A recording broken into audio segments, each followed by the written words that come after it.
Om Swastiastu, perkenalkan nama saya Agung Dharmayanti dari Prodi Pendidikan Kimia semester 7 Universitas Pendidikan Ganesha. Pada kesempatan kali ini saya akan mempresentasikan tentang jawaban ulang ujian tengah semester atau UTS pengelolaan kewirausahaan pendidikan.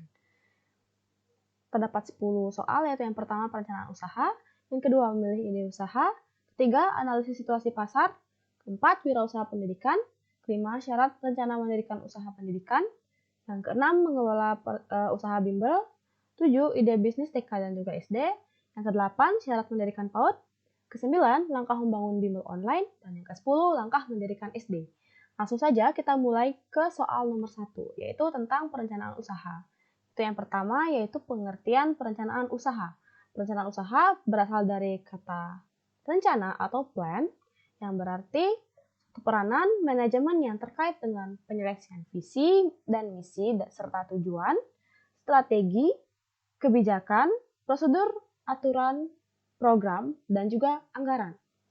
Dan yang kedua adalah kata bisnis yang berarti aktivitas yang dilaksanakan oleh individu atau kelompok individu yang dikerjakan secara legal dengan memakai dan juga mengkombinasikan sumber daya atau beberapa faktor industri, faktor produksi, untuk menyiapkan barang atau layanan untuk masyarakat dengan tujuan mendapatkan manfaat keuangan atau kita sebut juga dengan keuntungan. Jadi, perencanaan usaha atau bisnis plan merupakan suatu proses penentuan visi, misi, dan tujuan, strategi, kebijakan, prosedur, aturan, program, dan anggaran yang dibutuhkan untuk menjalankan satu usaha atau bisnis tertentu. Adapun fungsi perencanaan usaha, yang pertama adalah untuk mengawali berdirinya sebuah bisnis.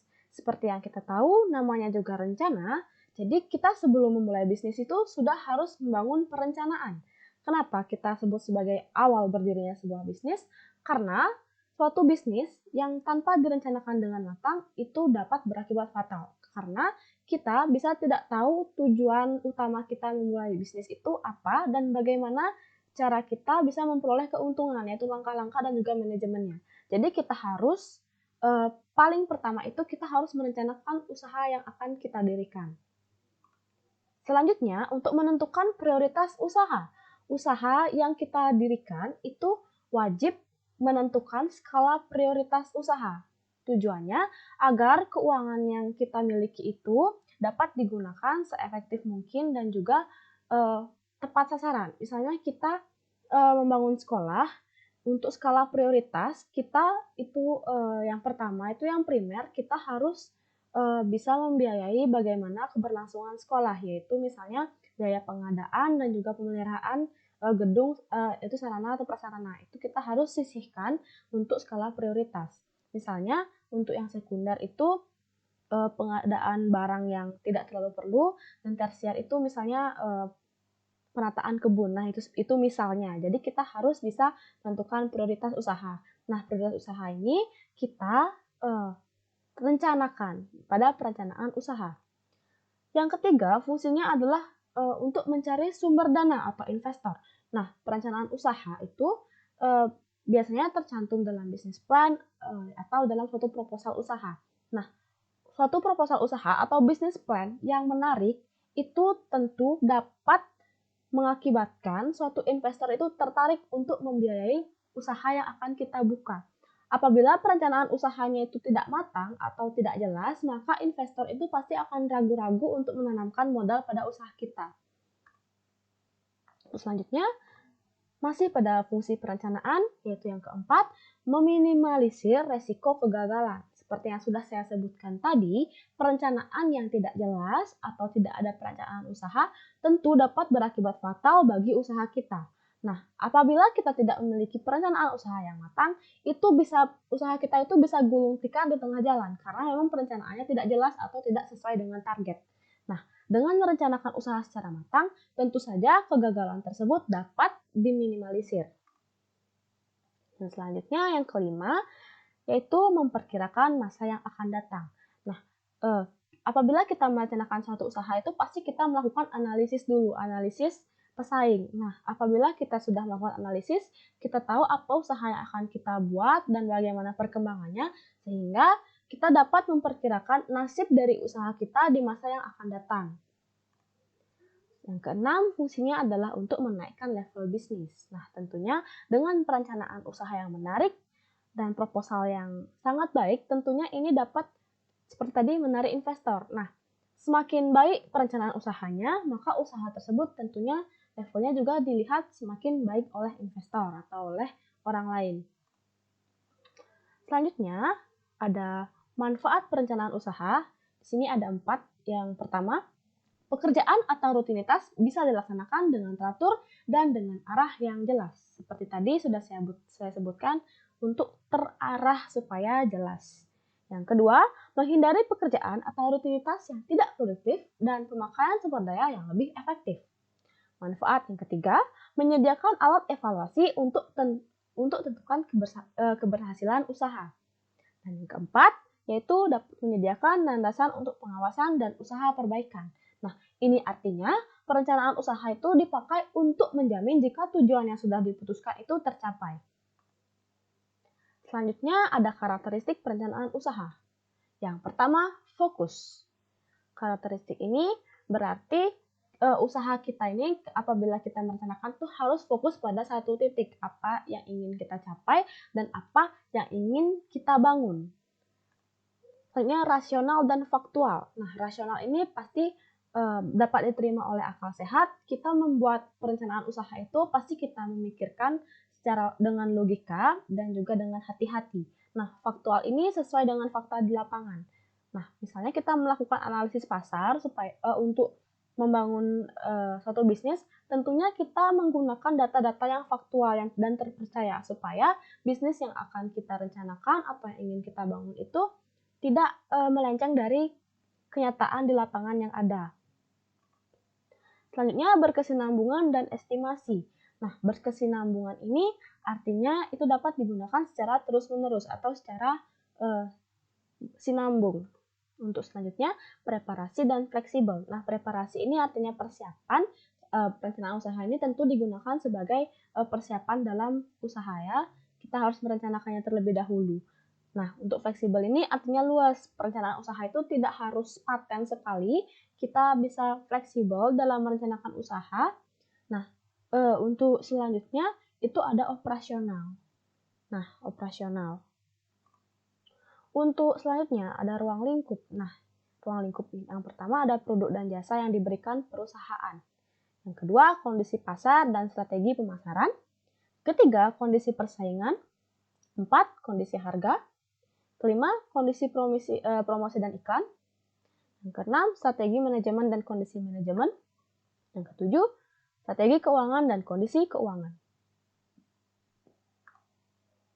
Kita menuju yang pertama yaitu produk dan jasa yang diberikan perusahaan. Nah, apabila pada usaha yang dijalankan, itu ada yang pertama yaitu jenis bisnis. Jenis bisnis apa yang akan kita laksanakan. Itu kita harus mengetahui, dan kita harus tahu bisnis apa yang akan kita buat, jenisnya. Lalu pengembangan, bagaimana cara mengembangkan bisnis yang kita buat. Kita juga harus cantumkan di perencanaan bisnis. Nah, yang ketiga, produk atau jasa yang dihasilkan. Produk ini juga sangat penting. Pada perencanaan itu kita juga merencanakan produk apa yang akan kita produksi atau jasa apa yang akan kita tawarkan. Nah, aspek legalitas. Legalitas ini perlu karena apabila seperti membangun sekolah itu tentu saja kita tidak boleh ngawur atau tidak boleh tidak memperhatikan legalitas ya, karena namanya juga lembaga, kita pasti harus memiliki izin. Selanjutnya penjelasan latar belakang bisnis. Nah, latar belakang bisnis ini penting. Latar belakang itu berisi bagaimana, mengapa kita membuat bisnis ini dan apa pentingnya bisnis ini bagi masyarakat. Apakah bisnis ini berguna untuk masyarakat dan dapat mengatasi permasalahan yang ada. Nah, selanjutnya hubungan dengan mitra. Hubungan dengan mitra ini juga tercantum pada business plan atau perencanaan usaha agar investor atau orang lain itu tahu bagaimana cara bisnis yang kita jalankan ini tetap berhubungan dengan mitra. Nah, selanjutnya produk yang dihasilkan. Nah, untuk produk ini kita harus memperhatikan 4, yaitu yang pertama jenis produk. Produk ini jenisnya apa, misalnya makanan, minuman, apakah seperti elektronik, dan lain-lain. Yang kedua, penjelasan produk. Selain kita mengetahui jenis produk yang akan kita buat, kita juga menjelaskan produk yang kita buat ini seperti deskripsi umum, tampilan, dan lain-lain. Dan ketiga itu keuntungan dari produk, tentu serta keunikan produk. Keuntungan dari produk atau keunikan ini tentunya menjadi nilai tambah atau daya beda dari produk yang sudah ada sebelumnya. Selanjutnya, lokasi bisnis. Nah, lokasi ini juga penting. Jadi, lokasi ini ada 4 juga, ada 4 hal penting. Yang pertama, bangunan untuk bisnis. Yang kedua, alasan pemilihan lokasi. Nah, alasan pemilihan lokasi ini juga harus diperhatikan apakah lokasi yang kita gunakan itu apakah strategis, mudah dijangkau, atau dekat dengan suatu tempat yang sangat ramai, dan lain-lain. Nah, yang ketiga, deskripsi fasilitas. Dan selanjutnya, faktor yang diperlukan berkaitan dengan lokasi. Yang kedua, kondisi pasar dan juga strategi pemasaran. Di sini ada seperti pada di slide ini ya, kita bisa lihat yang pertama profil konsumen, yaitu penjelasan konsumen dan target pasar yang akan dituju. Nah, kedua, potensi pasar dan harapan di masa yang akan datang, market share dan kemungkinan perubahan di masa mendatang. Yang ketiga, analisis kuantitatif dan kualitatif dengan menggunakan metode statistik atau lainnya dengan data informasi hasil riset konsumen dan pesaing. Selanjutnya, yang keempat, karakteristik konsumen, itu penjelasan mengenai mengapa dan bagaimana cara serta di mana produk kita itu bisa dibeli. Ya, selanjutnya, yang kelima, tingkat persaingan. Itu meliputi siapa saja kompetitor yang terkuat, dan bagaimana harga serta strategi pemasaran yang diterapkan oleh kompetitor. Keenam, keunggulan kompetitif yang dimiliki dan yang membuat bisnis memenangkan persaingan. Ketujuh, strategi pemasaran menerapkan promosi, penjualan, strategi harga, dan juga pemasaran lainnya. Dan yang terakhir, rencana pengembangan marketing di masa yang akan datang. Selanjutnya ada kondisi persaingan.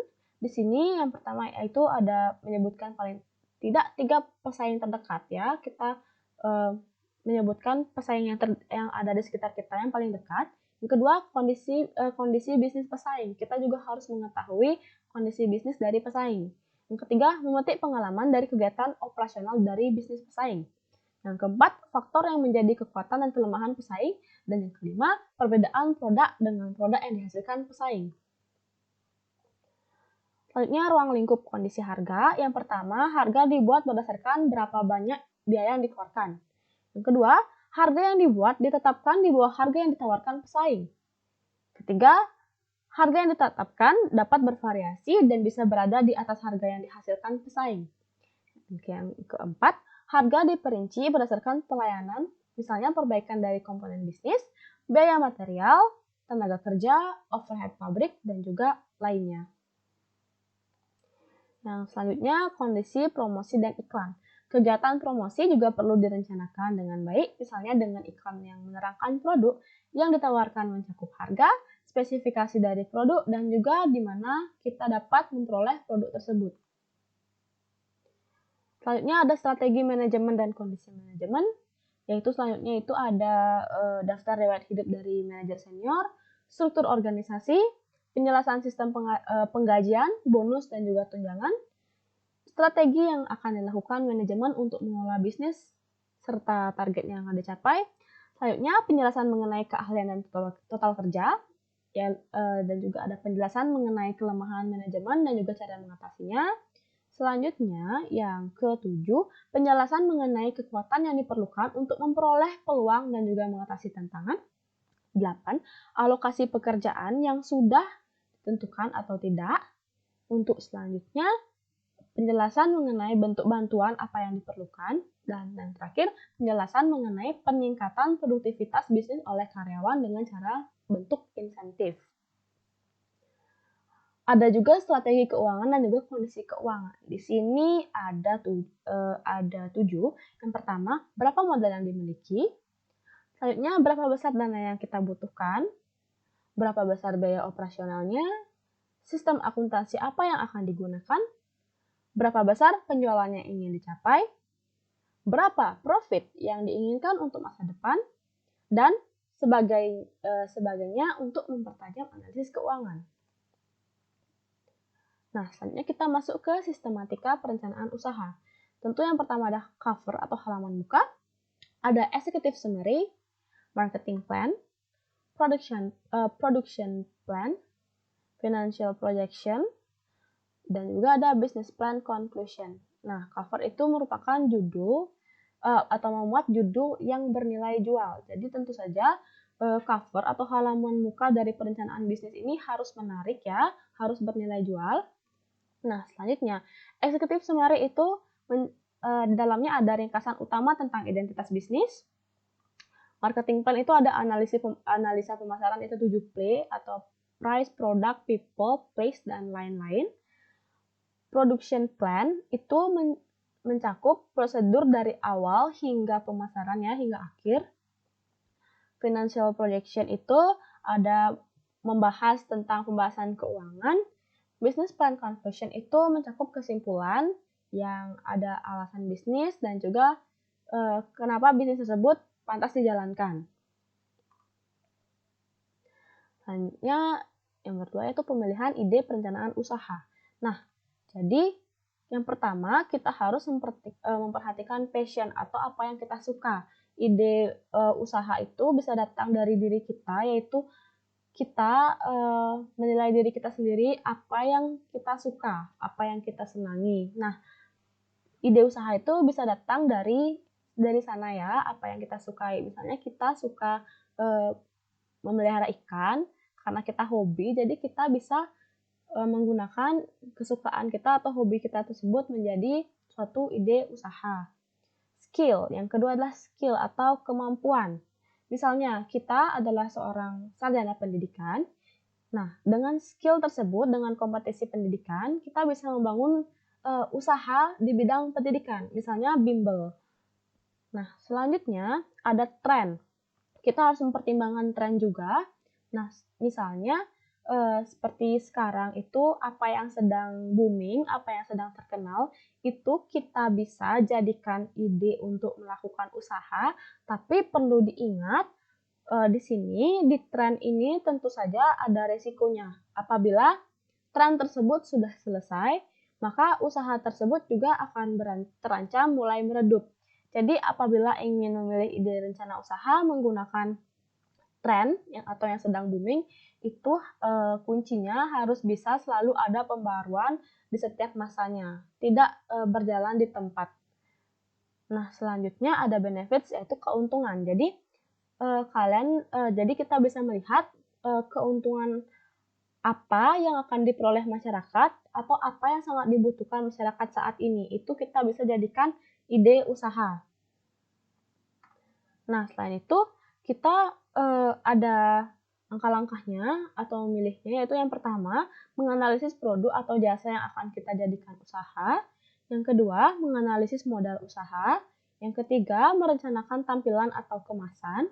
Yang keempat, merencanakan harga. Dan yang kelima, merencanakan lokasi usaha. Untuk analisis situasi pasar, itu yang pertama tentu saja kita menentukan usaha yang relevan terlebih dahulu. Nah, setelah menentukan usaha yang relevan, selanjutnya kita menganalisis permintaan pasar. Menganalisis permintaan pasar, setelah itu kita menentukan segmentasi pasar, siapa saja yang akan kita targetkan atau siapa yang akan membeli produk kita. Selanjutnya kita menilai persaingan, maka muncullah suatu ide setelah kita melakukan langkah-langkah tersebut. Untuk selanjutnya model perencanaan bisnis, di sini ada dua, yaitu perencanaan bisnis economies of scope dan perencanaan bisnis economies of scale. Nah, penjelasannya untuk of scopes-nya itu semakin banyak volume output, maka biaya rata-rata produksi semakin kecil, sehingga keuntungan yang diperoleh semakin besar. Untuk perencanaan bisnis economies of scale, itu apabila perusahaan menghasilkan beragam jenis output, maka biaya rata-rata produksinya akan semakin kecil. Nah, untuk pendidikan itu bisa salah satunya, yaitu perencanaan bisnis economies of scope atau economies of scale. Nah, untuk pendidikan untuk yang off skill itu kan dia beragam jenis output, sedangkan kalau untuk pendidikan itu dia outputnya kelulusan siswa saja, dia tidak banyak atau tidak beragam output atau produk yang dihasilkan, yaitu dia menyediakan jasa. Selanjutnya, wirausaha bidang pendidikan. Jenis-jenisnya yang pertama ini ada penyedia jasa pelatihan yaitu bimbel. Nah, bimbingan belajar ini seperti les-les atau bimbingan belajar yang membahas tentang materi pembelajaran di sekolah, misalnya matematika, biologi, kimia, fisika, dan lain-lain. Nah, untuk yang kedua, les calistung itu adalah baca tulis hitung. Itu bimbingan itu biasanya untuk anak-anak SD atau untuk anak-anak TK untuk persiapan ke SD supaya bisa membaca, menulis, dan berhitung. Terus selanjutnya ada kursus bahasa asing. Nah, karena di era yang sekarang ini bahasa asing itu sangat menjadi modal utama sehingga bisa juga digunakan peluang usaha di bidang pendidikan. Dan yang keempat itu ada jenis berupa kursus komputer. Ada juga yang kedua yaitu jasa pendidikan lembaga seperti lembaga sekolah ya. Yang pertama ada PAUD, yang kedua ada TK, yang ketiga SD, keempat SMP, 5 SMA, yang keenam itu bisa juga mendirikan SLB atau sekolah luar biasa, bahkan yang kita juga bisa mendirikan perguruan tinggi swasta atau PTS. Selanjutnya jenisnya ada penyedia barang seperti toko alat tulis dan juga toko seragam. Untuk tantangan wirausaha bidang pendidikan di era digitalisasi atau di era modern seperti sekarang, itu yang pertama tentunya transformasi digital. Transformasi digital itu artinya digital atau teknologi itu dia akan selalu berubah sesuai zaman. Nah, misalnya seperti revolusi itu, nah sekarang sudah mau memasuki revolusi 5.0. Nah, dengan adanya perubahan yang cepat ini tentunya pada wirausahawan itu harus bergerak cepat dan menyesuaikan perubahan tersebut. Yang kedua, kecepatan. Nah, ini juga ada hubungannya dengan transformasi, tentunya dengan berubahnya zaman ke era digital, maka konsumen itu kebanyakan menginginkan hal yang cepat dan juga hal yang praktis. Ini harus disesuaikan oleh seorang wirausaha agar dapat memenuhi kebutuhan dari konsumennya. Yang ketiga, sumber daya manusia. Ya, tentu ini sangat jelas ya. Apabila di era digitalisasi, tentunya sumber daya manusia itu dituntut untuk menguasai IT. Nah, yang keempat, perubahan kebiasaan masyarakat. Ini juga tentu berbeda ya.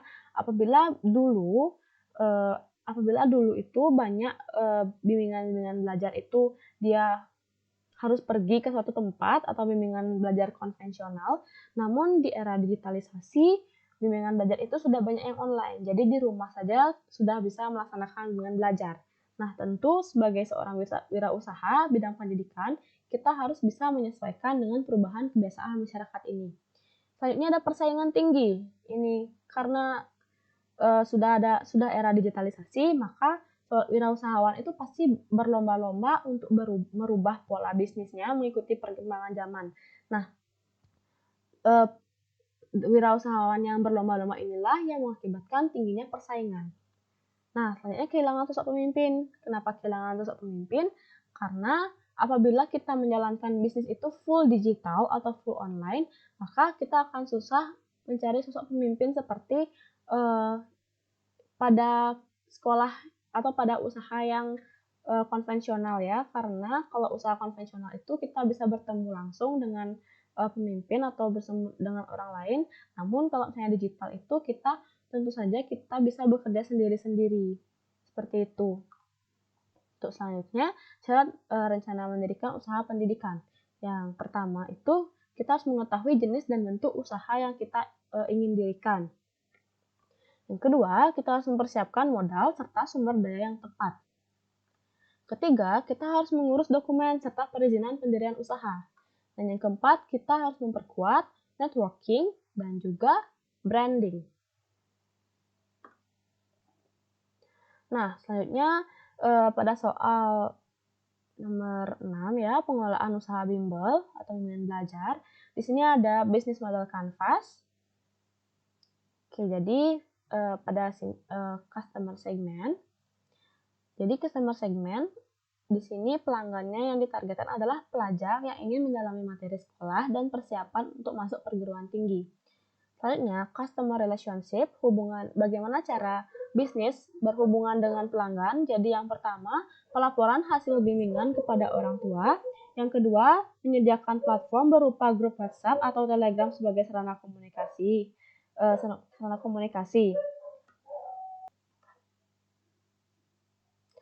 Selanjutnya channel, yaitu yang pertama yaitu bagaimana cara kita promosinya, yaitu melalui iklan, yaitu berupa brosur dan pandu serta media sosial.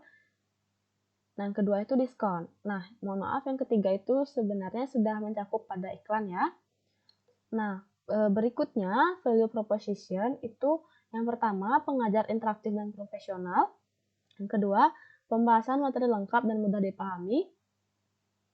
Ketiga, waktu fleksibel. 4. Bimbingan intensif, persiapan masuk PTN dan tips serta trik SBMPTN. Yang kelima, konsultasi SNMPTN. Nah, untuk key activities-nya, yang pertama, kegiatan pembelajaran yang menyenangkan. Yang kedua, konsultasi pekerjaan rumah atau materi. Ketiga, tryout persiapan ujian atau ulangan tengah semester. Keempat, pembinaan persiapan ujian masuk PTN. Terus selanjutnya, key resources, itu yang pertama, pengajar yang kompeten. Yang kedua, materi lengkap dan juga mudah dipahami. Serta yang ketiga, modul dengan konsep dasar dan konsep praktis. Selanjutnya, key partner. Yang pertama, orang tua pelajar. Kedua, lembaga penyedia pengajar. Yang ketiga, bank. Keempat, percetakan. Yang kelima, lembaga penyedia modal lain. Untuk cost structure-nya, itu ada 5, tentunya biaya pengadaan dan pemeliharaan. Yang kedua, biaya kelengkapan. Yang ketiga, biaya operasional. Yang keempat, pemasaran. Dan yang kelima, biaya lain yang sifatnya insidental. Contohnya bencana alam atau kecelakaan. Selanjutnya, ada revenue streams atau pendapatannya, yaitu ada 3. Yang pertama, pendaftaran. Yang kedua, paket bimbel itu dapat berupa kelompok dan private. Dan juga yang ketiga adalah modul. Berikut merupakan analisis keuangannya. Jadi di sini kita bisa lihat modal awal ya. Modal awalnya itu kita pengadaan itu totalnya Rp56.890.000. Di situ kita meminjam di bank dengan bunga 10%, sehingga kita harus mengembalikan sebesar Rp62.579.000. Nah, di sini selain dari modal awal, kita juga harus menghitung biaya pendukung. Di biaya pendukung ini ada biaya kelengkapan, ada biaya operasional, dan juga biaya pemasaran. Di sini kita bisa lihat totalnya adalah Rp49.325.000. Nah, setelah kita menghitung pengeluaran, kita selanjutnya menghitung hasil usaha. Nah, di sini ada 3 ya, yaitu pendaftaran, ada paket bimbel kelompok, dan juga paket private ya. Di sini totalnya apabila kita hitung untuk 6 bulan itu adalah Rp142.800.000. Jadi di sini pengeluarannya kita masukkan Rp49.325.000. Pemasukannya adalah Rp140.800.000. Nah, untuk laba rugi ini yaitu pemasukan dikurangi dengan pengeluaran, sehingga diperoleh nilai Rp93.475.000. Untuk benefit cost ratio-nya itu 2,895, sehingga usaha ini layak untuk dilaksanakan.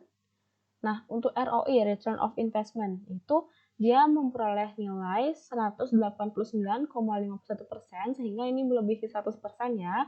Ini sangat menguntungkan dengan modal 50, dengan biaya awal itu 56 juta sekian, dan juga biaya pendukung itu atau yang kita keluarkan itu 49 juta sekian, kita sudah memperoleh nilai 142.800.000. Itu sangat menguntungkan, berarti memperoleh nilai ROI 189% atau di atas 100%. Nah, untuk break even point-nya itu diperoleh nilai 0,67 ya 0,67 semester. Berarti itu bisa dihitung ya, itu berarti dia cepat ya bisa balik modalnya. Mohon maaf, ini 0,67 bulan. Bukan, 0,67 ya, break-even point-nya itu per semester ya. Oke, berarti itu kurang lebih setengah semester. Berarti itu kurang lebih 3 bulan sudah balik modal. Nah, kita lanjutkan untuk ide pemasukan untuk usaha SD dan juga TK. Itu untuk harian itu kita bisa melakukan penjualan snack dan juga penjualan makan siang kepada siswa. Untuk mingguan, kita bisa penjualan dari koperasi siswa. Untuk bulanan, kita bisa mendapat pemasukan dari SPP, ya biaya SPP bulanan. Untuk selanjutnya, kita bisa mendapat pemasukan dari pembelian buku itu per 6 bulan ya, per semester. Nah, untuk tahunan, pemasukannya itu bisa yang pertama, pendaftaran siswa baru. Yang kedua, biaya pembangunan untuk siswa baru. Dan yang ketiga, biaya seragam untuk siswa baru. Yang selanjutnya, syarat mendirikan PAUD. Yang pertama, pendirian PAUD itu dapat dilakukan oleh yang satu, pemerintah kabupaten kota, 2, pemerintah desa, 3, perseorangan atau kelompok, dan yang keempat itu suatu badan hukum. Untuk persyaratannya itu ada 2, yaitu persyaratan administratif dan juga persyaratan teknis. Untuk persyaratan administratif itu harus melengkapi fotokopi identitas pendiri, surat keterangan domisili dari kepala desa atau lurah, dan susunan pengurus serta rincian tugasnya. Untuk persyaratan teknisnya, yaitu hasil penilaian kelayakan. Jadi TK ini PAUD ini sebelum kita dirikan, tentu saja kita akan dinilai kelayakannya ya oleh satu lembaga terkait. Nah, itu hasil penilaian kelayakannya itu harus memenuhi. Nah, untuk yang kedua, rencana induk pengembangan atau RIP TK garing TKLB. Taman Kanak-Kanak atau Taman Kanak-Kanak luar biasa. Nah, untuk selanjutnya, rencana pencapaian standar penyelenggaraan TK atau TKLB paling lama selama 3 tahun. Itu harus persyaratan yang dipenuhi dalam mendirikan PAUD. Selanjutnya, langkah-langkah membangun bimbel online. Yang pertama, tentu saja kita melakukan riset pasar ya. Nah, yang kedua, membuat website resmi perusahaan. Yang ketiga, promosi online. 4, menyiapkan materi. Yang kelima, merekrut tenaga pengajar. Jadi riset pasar kita harus mempelajari apa yang sedang dibutuhkan oleh pasar pada saat ini ya. Setelah kita melakukan riset pasar, kita juga menganalisis bisnis-bisnis serupa sehingga kita memperoleh suatu ide untuk mengembangkan usaha atau mendirikan bimbel kita. Nah, di sana kita juga bisa mendapatkan daya beda atau kelebihan yang akan kita berikan dari bimbel kita. Nah, selanjutnya membuat website resmi perusahaan. Nah, membuat website ini dapat digunakan agar masyarakat atau konsumen itu dapat mengakses bimbel yang kita buat ya, bimbel online. Selain itu, kita juga dapat melakukan pengembangan website ini dan juga pengembangan aplikasi untuk melaksanakan proses pembelajaran atau bimbel. Nah, selanjutnya promosi online. Promosi online ini sangat digencarkan karena bimbel kita ini kan juga online. Oleh karena itu, promosinya juga kita lakukan secara online. Yang keempat, menyiapkan materi. Nah, karena berbeda dengan bimbel biasanya, materi itu kan biasanya dalam bentuk buku atau modul. Sedangkan kalau untuk online ini kita harus menyiapkan materi, baik itu berupa video pembelajaran, video praktikum, atau dapat juga e-book atau buku elektronik. Itu harus dipersiapkan. Nah, yang kelima, merekrut tenaga pengajar. Kita harus merekrut tenaga pengajar yang bisa mengerti tentang komputer dan juga IT, sehingga pada saat pelaksanaan bimbel online ini dapat berjalan dengan lancar. Selanjutnya, langkah mendirikan SD. Nah, yang pertama itu tentu mengembangkan perencanaan kurikulum. Ini mencakup visi dari sekolah, kurikulum sekolah apa yang akan dilaksanakan dan juga sistemnya.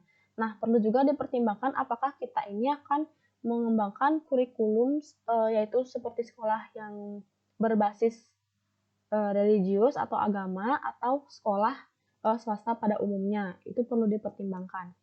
Nah, yang kedua, menentukan bentuk perusahaan. Nah, di sini mencakup rencana bisnis atau business plan seperti yang sudah saya jelaskan, itu bisa dibuat dengan business model canvas. Itu seperti yang tadi saya jelaskan pada soal sebelumnya. Nah, untuk selanjutnya recruitment. Nah, dan juga mengajukan perizinan.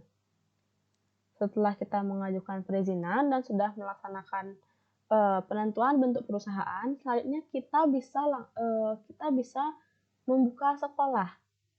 Nah, pada proses membuka sekolah ini, kita memerlukan analisis keuangan seperti tadi yang sudah saya lampirkan, yaitu ada biaya pengadaan, biaya pembangunan, biaya penunjang, dan lain-lain, serta sampai dengan analisis keuangan break-even point, return of investment, ada juga benefit cost ratio, dan juga ada laporan laba rugi, itu masuk ke analisis keuangan.